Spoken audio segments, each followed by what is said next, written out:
Je voudrais, en tant que parrain de cette cérémonie, c'est un honneur qui est lourd, parce que chez nous en Côte d'Ivoire, quand on dit que quelqu'un est parrain, ça appelle beaucoup de choses. Heureusement que nous sommes aux États-Unis et que c'est un parrain idéologique, un parrain supporteur et pas le parrain qu'on connaît du côté de la Côte d'Ivoire. Mais ça aussi, ça fait partie du jeu. Mais je voulais dire bienvenue à tout le monde. Vous remercier d'être là pour cette cérémonie. Et je ne vais pas sacrifier au rituel d'excuses pour dire qu'on commence en retard. Je crois qu'on est fatigué de ça parce que toujours on s'excuse et puis on fait la même chose, donc c'est pas la peine. Voilà. Mais en premier temps que peut-être prochainement nous ferons mieux. Mais en tout cas, merci d'être arrivés ce soir. Bienvenue à tous ceux que nous reconnaissons, qui sont venus, ceux qui sont venus de New Jersey. D'abord vous êtes ici. On en a qui sont arrivés de New York, qui sont arrivés de Upstate New York, de derrière New York, et nous autres qui sommes arrivés aussi de l'État de Pennsylvanie. Est-ce qu'il y a un autre État que j'oublie? Non? Ok. Apparemment, donc, tout le monde, tous les États sont représentés.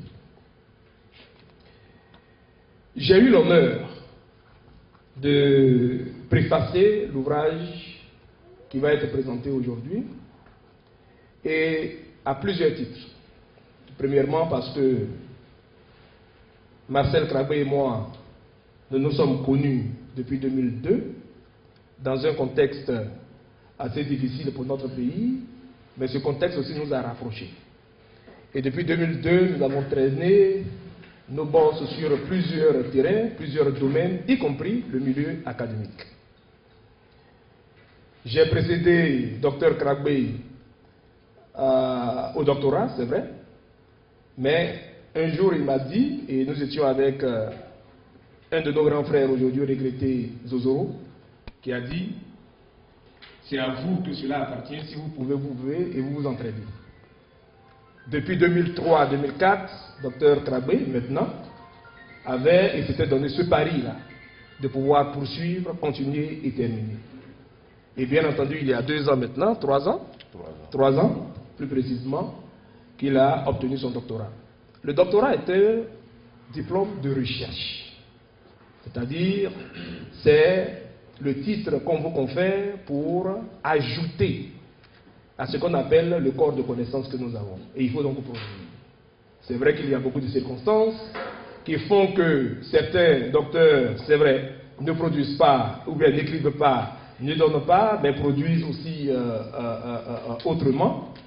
Et aujourd'hui, je crois que le docteur Marcel Kragbé fait son baptême de feu dans le quota des chercheurs. C'est le premier honneur. La deuxième chose, c'est que quand Marcel m'a demandé d'abord de lire, aider à corriger, aider à avoir les idées de ce livre que vous tenez aujourd'hui entre les mains,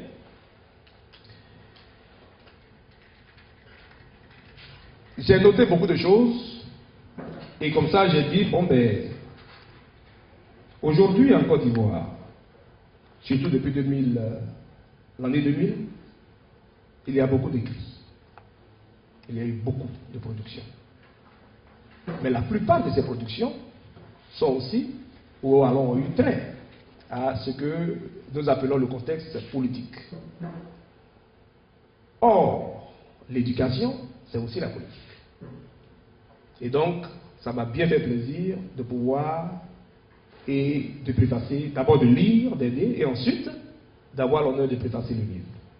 Alors quand j'ai lu le livre, j'ai eu beaucoup de souvenirs.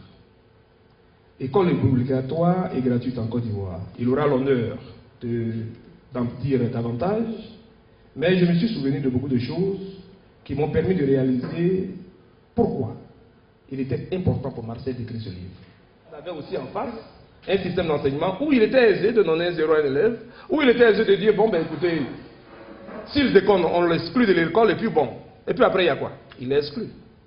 Je me suis aussi souvenu de ce nombre d'enfants, des frères, mais laissez-moi parler des sœurs d'abord, qu'on a exclus parce qu'en cours de route, il y a eu une grossesse.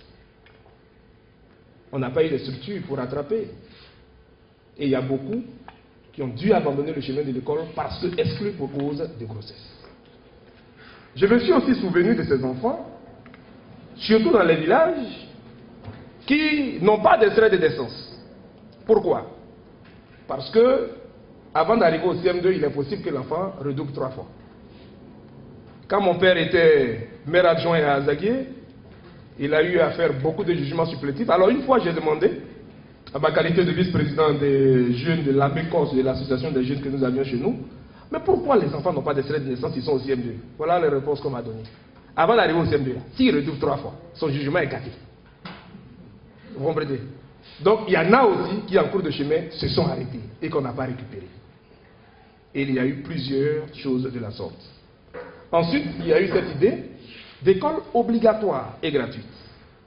Alors les questions que je me suis posées en lisant le livre de Marcel, d'abord la problématique, est-ce qu'il est possible d'avoir une école gratuite et obligatoire en Côte d'Ivoire? Premièrement. Deuxièmement, est-ce que le sujet est nouveau? Parce que nous savons au moins qu'il y a 10 ans, le régime qui est passé en Côte d'Ivoire a fait de ça son leitmotiv. Qu'est-ce qu'il y a été? Donc qu'est-ce qu'il y a de nouveau que Marcel veut proposer? Est-ce qu'il n'est pas en train de battre un sentier déjà battu? Est-ce qu'il n'est pas en train d'enfoncer une porte déjà largement ouverte? Mais je vous assure que j'ai lu, et je pense qu'il ne s'agit pas simplement de dire que l'école est gratuite et obligatoire, elle doit être accompagnée d'un certain nombre de mesures. C'est en cela que Marcel Krabé apporte sa plus grande contribution. Pour mettre fin donc à mon discours introductif, je voulais vous inviter à soutenir la recherche. Nous sommes à une cérémonie de dédicace. Marcel va présenter son œuvre, mais il faut soutenir aussi la recherche, c'est-à-dire encourager la production de ces œuvres-là, surtout que cette œuvre a trait à notre pays, la Côte d'Ivoire. Je voulais donc dire encore une fois merci à Marcel pour l'honneur qu'il m'a fait de préfacer cet ouvrage pour la postérité, tous ceux qui ont contribué à la rédaction de cet ouvrage et tous ceux aussi qui vont contribuer à l'amélioration de cet ouvrage. C'est peut-être la première version, on ne sait jamais ce qui va se passer pour la deuxième version qui va arriver et bien d'autres sujets. Donc, camarades et frères Marcel Krabé, voilà comment et ce que je voulais dire en introduction pour te laisser le soin de présenter dans les grands traits cet ouvrage que tu as mis sur le marché et qui est publié par les nouvelles éditions Balafon. Mais avant cela, Marcel, il y a une de nos sœurs qui a aidé à, j'allais dire, l'éducation et la production de cet ouvrage qui n'est plus de ce monde. Je vais parler du docteur Bendedou, enseignante de philosophie à l'université de Bouaké, que j'ai connue quand nous étions étudiants. Nous avons chanté la même chorale de la faculté des lettres ensemble et qui a attiré sa révérence.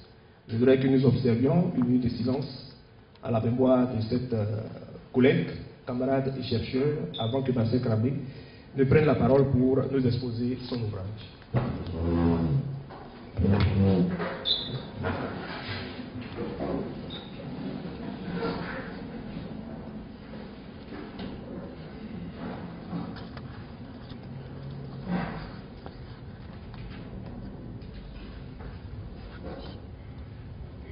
Merci. Veuillez vous asseoir. À cet instant, Marcel Krabé, docteur, tu as la parole. Merci au docteur Emiredi. Merci, chers frères, d'avoir ce parrainage de cet ouvrage. Merci à l'Assemblée qui est là, avant des aînés, nous sommes ailleurs. Merci beaucoup d'être venu ce soir à cette dédicace, beaucoup importante pour moi. Merci aussi à mon épouse de côté et ma belle-sœur d'avoir fait des bons plats pour nos invités. Merci à tout le monde. Ce livre, pour moi, la somme des expériences que j'ai acquises depuis 85-86. J'ai décidé d'écrire un livre pour cette thèse de doctorat que j'ai eu en 2014 pour mettre en exergue, n'est-ce pas, mes expériences. Et surtout des points importants pour moi. J'ai fait PowerPoint, on va aller dans la partie de temps, rapidement, faire une présentation du livre qui est là. Et puis après, on passe à la phase de dédicace. Question-réponse d'abord. Question-réponse, puis dédicace. Vous avez, vous voyez, au niveau du PowerPoint ici de l'écran, c'est l'ouvrage qui est là, c'est l'ouvrage. la couverture et la biographie en arrière. Ce qui m'a marqué dans ma philosophie d'éducation, c'est le fait que l'éducation est quelque chose de fondamental pour nos enfants. Mais j'ai constaté avec regret que dans les pays tiers monde particulièrement, qu'on a négligé beaucoup d'enfants. Ça n'a pas été mis en pratique. On a créé l'école obligatoire et gratuite, mais dans la pratique, ce n'est pas ça. Avant de commencer, je donne quelques citations de deux grandes personnalités. La première, c'est Irina Bokova, qui est directrice générale de l'UNESCO, qui dit que l'éducation est le catalyseur d'un avenir meilleur pour des millions d'enfants, jeunes et adultes. Aucun pays n'a jamais gravi les échelons du développement socio-économique sans investissement soutenu dans l'éducation. C'est profond. Sans éducation, on ne peut pas avoir le développement. L'autre est un prisonnier célèbre, un grand résistant à la liberté. La tiré référence il y a quelques années cela, c'est Nelson Mandela, ancien président de l'Afrique du Sud, prix Nobel de la paix en 1993.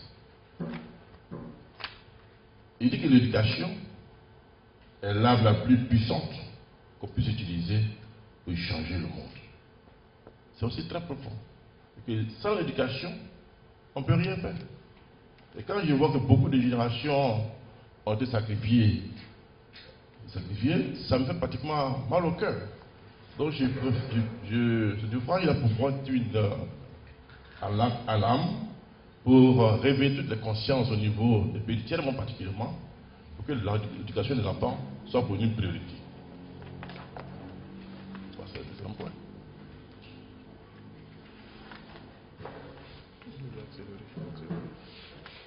Vous voyez là sur votre écran, l'éducation des enfants est un droit fondamental. Et ce n'est pas un hasard, dans différents colloques au niveau des nationales, à l'ONU, dans tous ces rassemblements, il y a eu en 1948 la Déclaration universelle des droits de l'homme et des citoyens, le 10 décembre 1948, en son article 26 alinéa 1, qui dit que toute personne a droit à l'éducation. L'éducation doit être gratuite, au moins en ce qui concerne l'enseignement élémentaire et fondamental. Il y a plusieurs conventions. Ces conventions, de façon générale, garantissent la promotion, la défense, la protection des droits de l'enfant. Et s'imposent à tout État soucieux des droits de l'homme. Et notre pays, la Côte d'Ivoire, a participé à la signature de tous ces accords-là, toutes ces déclarations universelles-là. Et on constate que dans beaucoup de nos pays tiers monde, il n'y a pas eu un suivi. La Côte d'Ivoire, vous voyez ici là, a ratifié la Convention des droits des enfants et sur l'obligation de l'appliquer sur tout notre territoire. Retenez que en 99 récemment, encore, l'État de Côte d'Ivoire a participé à cette signature, à cette convention, qui a été ratifiée en 2003 sous le régime de Laurent Gbagbo. Et c'est fondamental.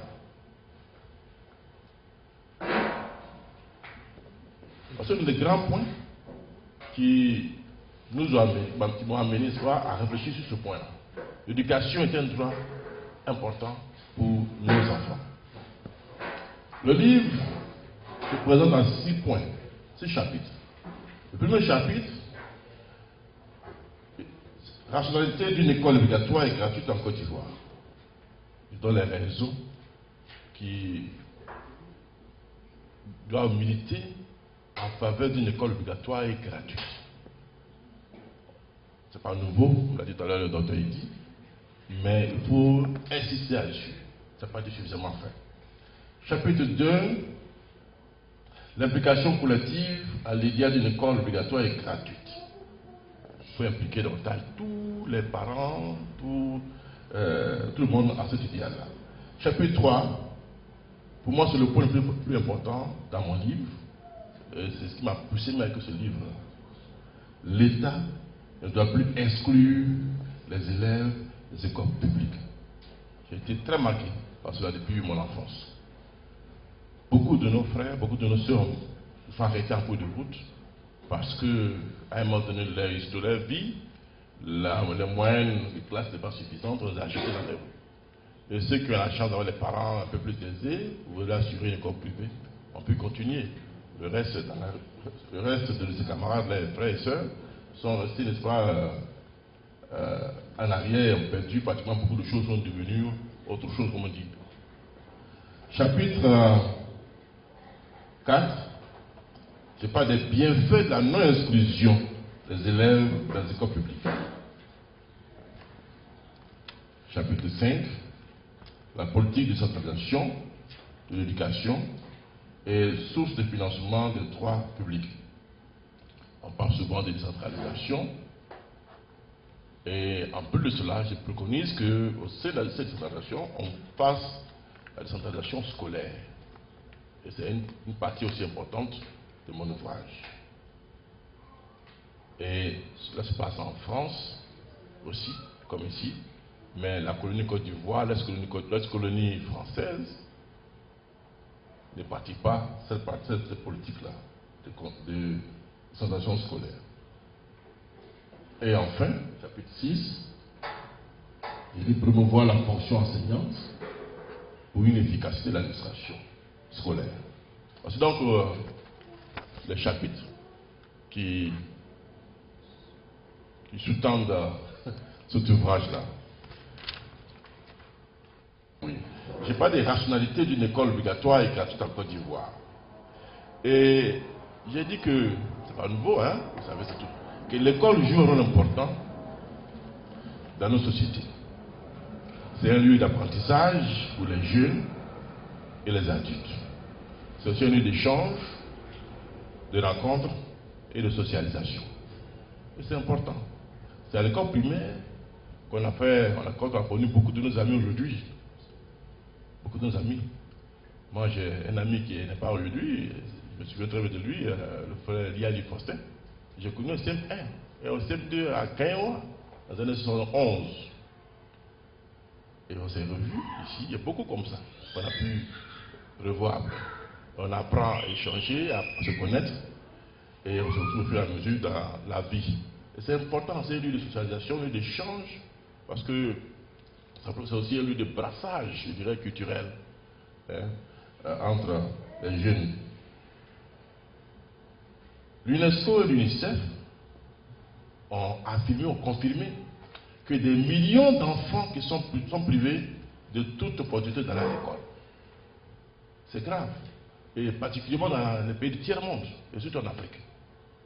Il y a des chiffres qui sont vraiment accablants.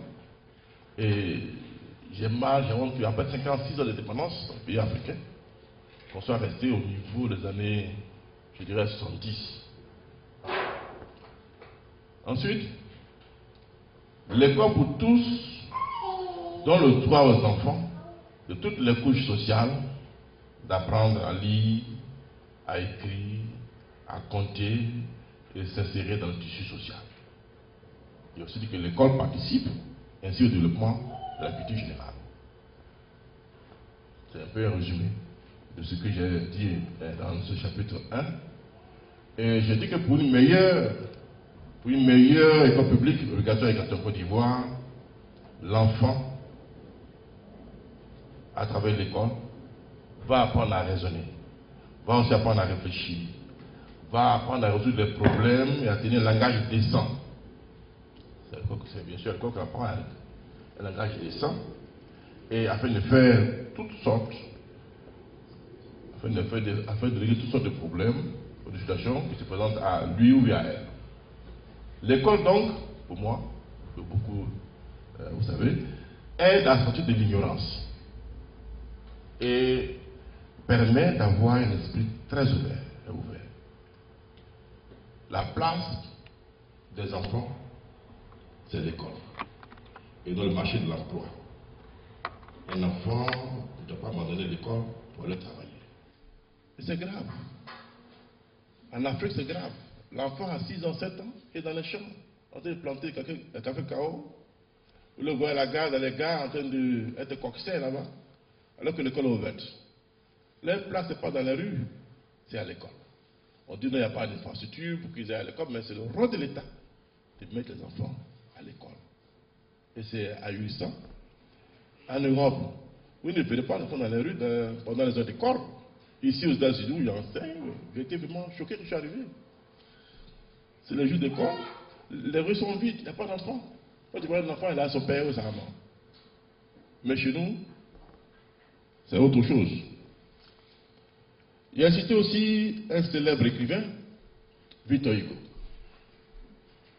Un philosophe, un écrivain du 19e siècle. C'est le chiffre romain. On commence à oublier maintenant. Ça n'a pas utilisé ici aux États-Unis pratiquement. Ce monsieur a pendant longtemps mené un combat pour une école laïque, c'est-à-dire une école où tout le monde se retrouve sur les différentes religions. Il a dit une phrase célèbre que j'ai pu noter dans mes recherches. Il disait que la connaissance éclaire l'esprit, comme la lumière éclaire le jour. Et c'est très important. Quand on n'est pas instruit, c'est très mauvais. Et quand je vois des gens qui, pour des rumeurs de réalité dans nos campements, dans nos villages et dans les villes, et je vois au niveau de cet individu, vous voyez que pratiquement, cette personne n'est pas instruite, n'est pas à l'école. Même il y a des instruits qui sont aussi de mauvaise foi, hein, on verra ça après. Mais l'école, l'instruction est très très importante. Je préconise donc qu'on rende l'école obligatoire. C'est dit, on parle, on chante tout le temps. Rendre l'école obligatoire par une politique nationale rigoureuse. Depuis la période coloniale, depuis cette période jusqu'à maintenant, on parle d'école obligatoire et gratuite. Mais dans le fond, ce n'est pas ça. Il y a trop d'exclusion. Trop d'exclusion. Et comment amener les parents, les amis, les parents à instruire leurs enfants, c'est aussi le point de mes chapitres. Tout à l'heure, on parlera de ça. Donc, rendre l'école obligatoire par une politique nationale rigoureuse, où l'État doit mettre en place une série de lois nationales votées à l'Assemblée pour que les parents se sentent concernés. Parce que il y a des régions entières où on refuse même que l'enfant aille à l'école. En Côte d'Ivoire, chez moi, dans la région du Nord, quand l'enfant est en classe, son père vient le chercher. Alors, sort, on va le faire, on va le champ. Et c'est très, très fréquent. Dans d'autres régions, la Côte d'Ivoire au sud, par là, le papa, la maman, surtout le papa, quand par exemple il a 4 garçons puis 3 filles, il préfère mettre les filles les garçons à l'école, et puis les filles doivent rester à la maison pour apprendre à être épouses dans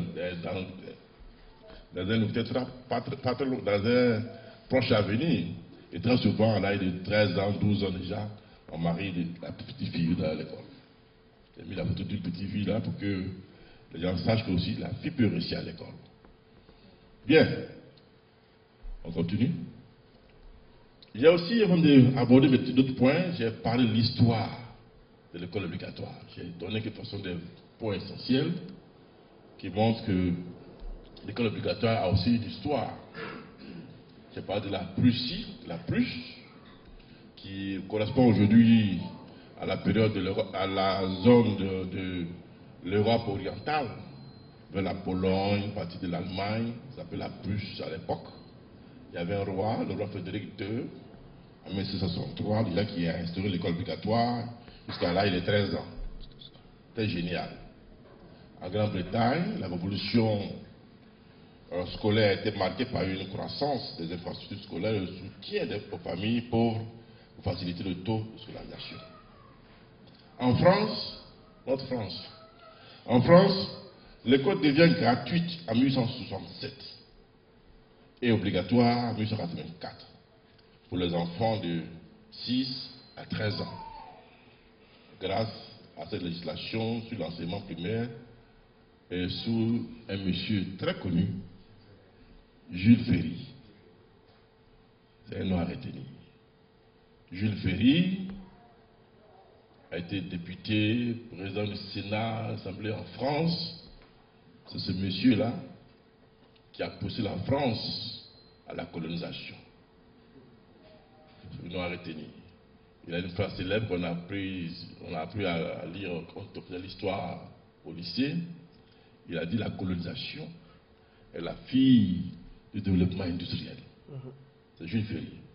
C'est le père de la colonisation française. Un franc-maçon à 43 ans. Aux États-Unis, chez nous ici, il y a eu un grand monsieur, Thomas Jefferson, je parle en français maintenant, en anglais, qui a entamé vers le XVIIIe siècle des réformes pour mettre en place une éducation publique et gratuite ouverte à tous, enfants et blancs, enfants libres, garçons et filles. En Virginie, d'où il est originaire, il fait la promotion de l'enseignement secondaire gratuit pour les pauvres, sans exception. Thomas Jefferson a été le 3e président des États-Unis.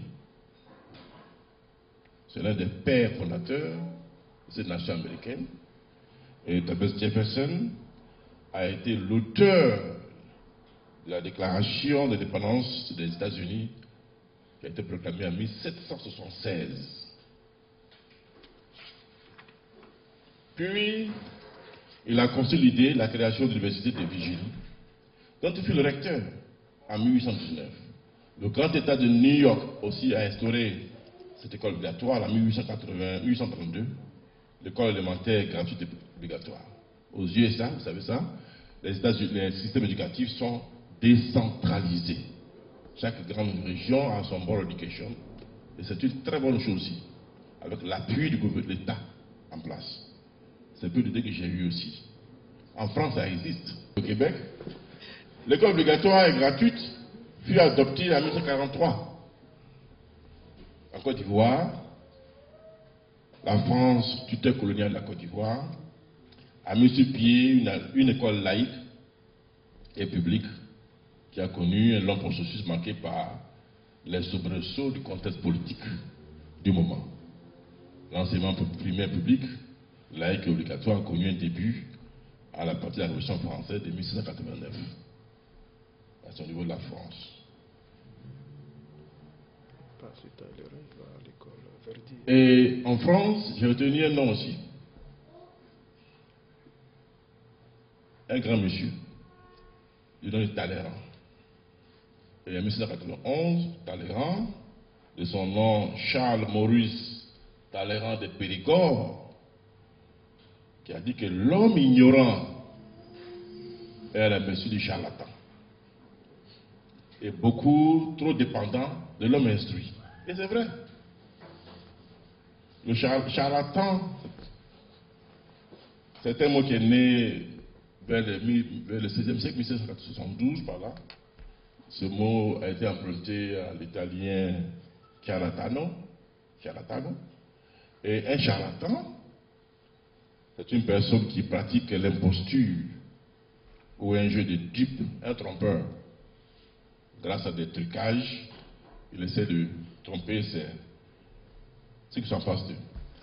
Ce sont les déformateurs de la réalité, les falsificateurs. Ils font cela en vue de gagner la confiance et obtenir de l'argent et tout autre avantage. En Côte d'Ivoire, on connaît ce mot aussi, n'est-ce pas? Le mot charlatan. Ils sont nombreux. Et très souvent, quand tu n'as pas instruit, tu te fais berner facilement. On te dira, écoutez, tu as 2 femmes là, tu as 2 copines, et une qui est claire, une qui est noire, celle qui est claire qui te fait du mal, bon, c'est une histoire de charlatan en Afrique. Donc ce monsieur-là dit que l'homme ignorant est la merci du charlatan, qui peut pratiquement le blaguer, le tromper, et puis il est dépendant de l'homme qui instruit. Si tu ne sais pas, on ne sait pas lire quelque chose, le monsieur va dire, bon, c'est ce qu'on dit ici. Le monsieur, tu diras, ok, c'est bon, c'est ça. Alors que ce n'est pas la vérité.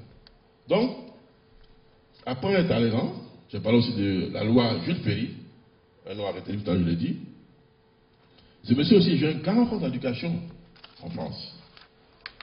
Il institue l'école maternelle, qui devient une école non obligatoire, mais gratuite et laïque.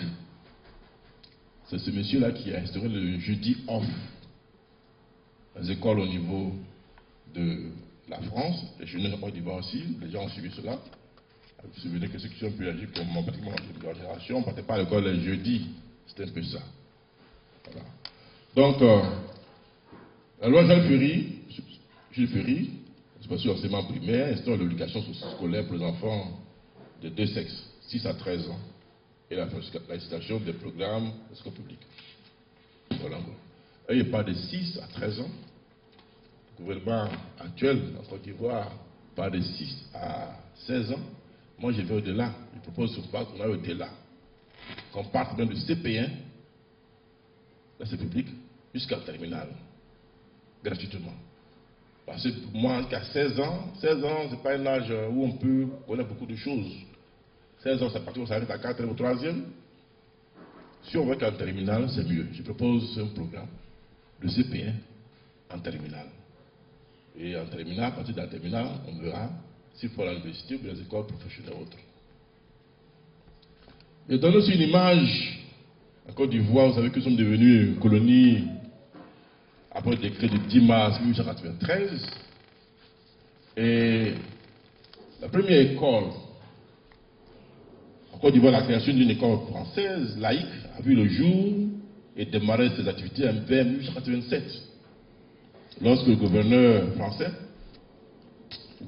plutôt envoya l'instituteur nommé Jean Deur à Assini. Le décret là, la date à laquelle ils sont devenus officiellement colonie française, 10 mars 1893. C'est une image que mon ami le docteur qui peut attraper sur Internet, il m'a balancé cela. C'est l'école qui est là, la première école de Côte d'Ivoire. Je ne sais pas s'il y a des images plus récentes, mais j'aurais appris que, il y a quelques années de cela, que le président Gbagbo a essayé de restaurer cette école-là. Je ne sais pas si c'était fait. Ce n'est pas des images récentes. Donc, Arthur Bédier, c'est un commerçant. C'est un commerçant, c'est un marin, et qui est venu en Côte d'Ivoire, et ensuite devenu planteur de café Cao dans la région d'Assini. C'est un nom aussi à saluer. Il a eu le courage de créer une école en Côte d'Ivoire. Il a insisté, les gens refusaient qu'il crée l'école, mais il a forcé de créer une première école. Parce qu'il voyait à l'école quelque chose de salutaire pour les populations ivoiriennes. Donc, chapitre 2, je parle de l'application collective à l'idéal d'une école obligatoire et gratuite. Des points pêle-mêle. Je parle de reconversion de mentalité et de sensibilisation. Pour moi, l'école obligatoire et gratuite ne peut pas se faire un seul coup. Il faut que véritablement on prenne au moins 1 à 2 ans pour informer les populations de la Côte d'Ivoire, même du fin fond, pour que cela adhère à l'idéal de l'obligation et de la gratuité aussi. Donc je dis obligation pour l'État de créer des infrastructures scolaires et accueillir tous les enfants en âge d'aller à l'école. Obligation pour les parents aussi d'inscrire les enfants dans les écoles publiques, à moins qu'ils désirent les inscrire au privé. Quelque part, même, je dis que l'État doit voter des lois sur la fréquentation scolaire, loi aussi pour les parents et tutelles légaux pour qu'ils amènent leurs enfants à l'école. Que se passe-t-il si l'on ne parle de l'éducation scolaire? Le non-respect pour moi doit être passible d'une amende des parents. Un enfant qui est très souvent absent, les parents doivent être convoqués pour se faire entendre. On a remarqué que l'école ivoirienne est une copie conforme de la métropole. En tant que professeur et docteur, vous avez vécu ici, vous connaissez l'expérience américaine. Quelles sont vos propositions pour que l'école ivoirienne soit adaptée à la culture ivoirienne?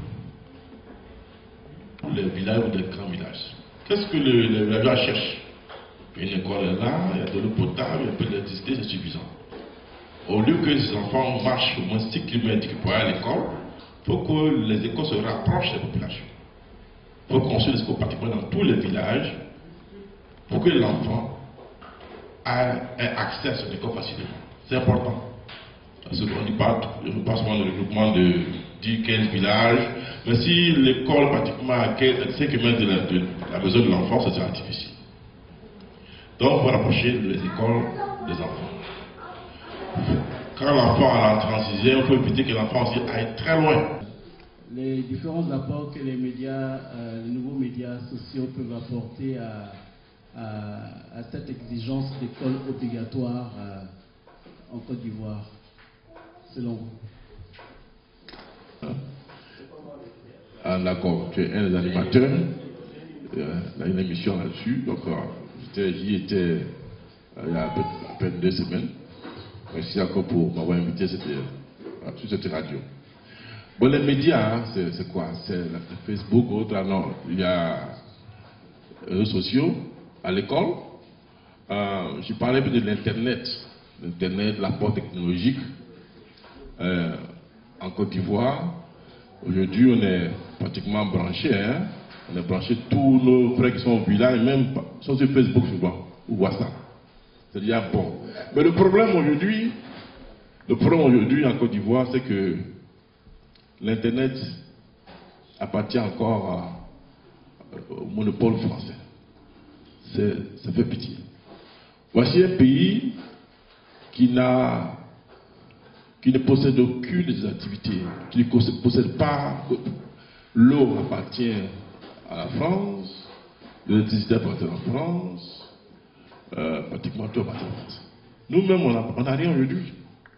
Même les médias, l'Internet est contrôlé comme par Orange, qui encore a le monopole de l'Internet en Côte d'Ivoire. Au téléphone aussi. Et c'est dangereux. Alors, et c'est cher. Non seulement c'est cher, mais la population aussi est pauvre. Il y a le ministre Jean-Jacques Béchiot qui disait qu'il n'y a pas plus sourd que celui qui refuse d'entendre. Et il y a le président Oufoué aussi qui disait que l'eau qui tombe goutte à goutte finit par percer le rocher. L'intention est bonne. Voyez-vous, mon souci se situe au niveau de nos dirigeants. Au moment où la France se bat mains et pieds pour maintenir la francophonie, c'est-à-dire la domination et elle, ses valeurs culturelles sur les pays qu'elle a colonisés, au même moment, nous les suivons aveuglément pour promouvoir leur culture tout en oubliant nous notre culture. Moi, je suis quelqu'un qui est un peu lourd, je ne sors pas beaucoup, donc je regarde un peu beaucoup les films nigériens. Et tu as ces intellectuels nigériens Igbo là qui sont licenciés et qui parlent carrément, qui parlent correctement le Igbo. Combien d'Ivoiriens aujourd'hui, ne serait-ce que titulaires d'un petit BPC, qui peuvent s'exprimer dans leur langue maternelle? Est-ce qu'on va passer tout le temps à accuser les dirigeants? Quels sont les efforts que nous-mêmes nous faisons pour maintenir notre culture? Qu'est-ce que nous faisons pour emmener nos enfants? On a des enfants qui sont nés aujourd'hui ici à l'étranger, tu arrives chez ton frère, il appelle son petit, il dit « Hey Jonathan, come here. » Ami, cet enfant-là, si lui il arrive en vacances à Abidjan, on lui dit « Comment tu t'appelles ?» Il dit « Je m'appelle Jonathan. » Du coup, le nom série, le nom t'appelle devient ridicule.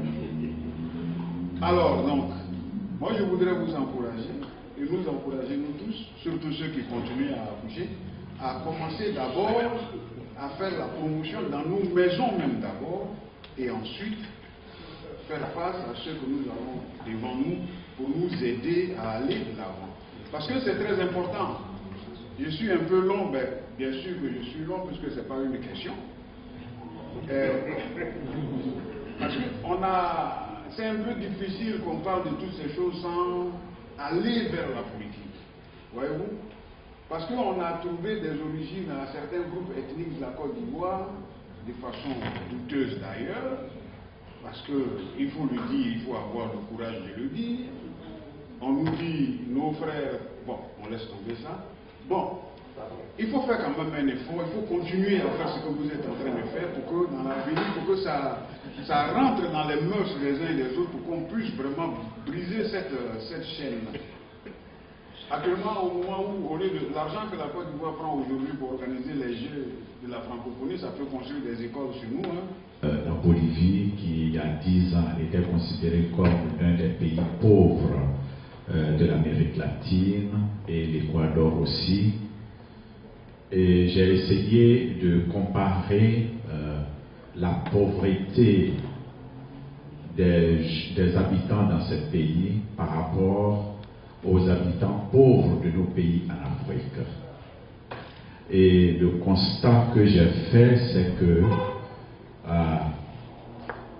au même degré de pauvreté, la différence entre les pauvres se trouve au niveau de l'instruction. W.E.B. Du Bois, donc Du Bois, qui a parlé de l'instruction. Voilà. Et il a dit qu'on ne s'instruit pas pour rester au 3e étage ou au 4e étage, mais c'est pour descendre dans la rue. Parce que c'est au contact de la société que, évidemment, l'instruction et la contribution qu'on peut avoir est là. Donc, au-delà de cette écriture, Marcel lui-même aussi est enseignant. Il a enseigné en Côte d'Ivoire, il a servi en Côte d'Ivoire, et ce sont ces expériences-là qui sont aujourd'hui dans cet ouvrage.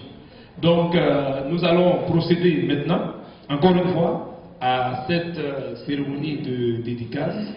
Je vous dis merci en tout cas d'être venu et de soutenir la recherche, parce que ça coûte. D'abord en temps, en énergie. Joshua va crier, Joshua va taverner, il faut lui donner le temps, et puis ensuite produire, acheter les ouvrages, etc. Mais c'est aussi d'autres aspects. Merci encore, monsieur Eli. Vous pouvez dire Joshua, je suis présent. On a le soutenir aussi là-bas.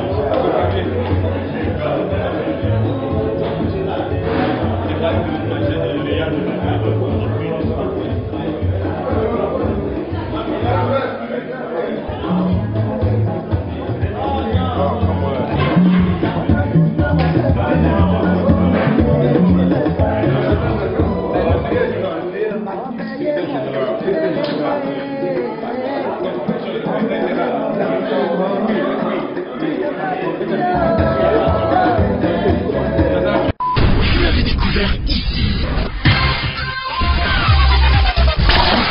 Ce que vous avez découvert. Ivoire TV. Ivoire TV.